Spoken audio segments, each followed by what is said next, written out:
It was supposed to be just another business trip. So, when Daniel checked into this small, outdated hotel on the edge of town, he didn't think much of it. The place didn't even show up on Google Maps, but the receptionist seemed awfully hesitant when she handed him his key card for room 313. The room was cold. The lighting was dim. The air was musty. The window looked out onto a brick wall, and the peeling wallpaper gave the impression of dead skin. But as he unpacked his bag, something caught his eye. Tucked beneath the bed was an old leather journal. Curiosity got the better of him, and he opened it. The first page contained a single sentence written in what appeared to be blood. If you hear the whispers, don't answer. That night, Daniel awoke at exactly 3:13 a.m. to the sound of faint whispers, like someone speaking directly behind the wall. He sat up, heart pounding, and pressed his ear to the wall.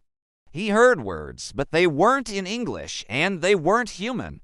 Suddenly, the overhead lights flickered, and the temperature in the room dropped sharply. He threw off the covers and bolted from the bed, racing into the hallway.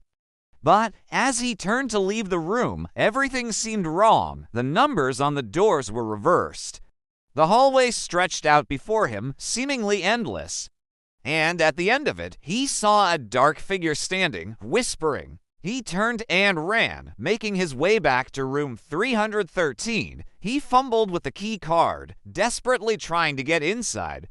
But as the door finally opened and he stepped through, he realized the whispers had followed him. He found the journal again, its pages filled with more warnings. Once you hear them, they mark you. They don't kill, they replace. He stared in disbelief at his own reflection in the mirror. His face was pale, his eyes wide with fear, and then he saw it.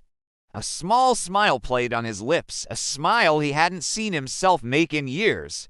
But it wasn't his. By morning, the hotel room was empty.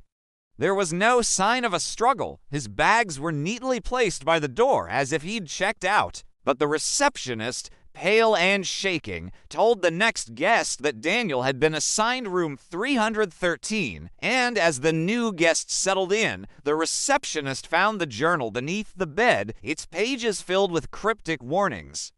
If you hear the whispers, don't answer. She heard a knock at the door and went to answer it, leaving the journal open on the bed. As she walked away, a dark figure slipped in through the window and made their way to the mirror.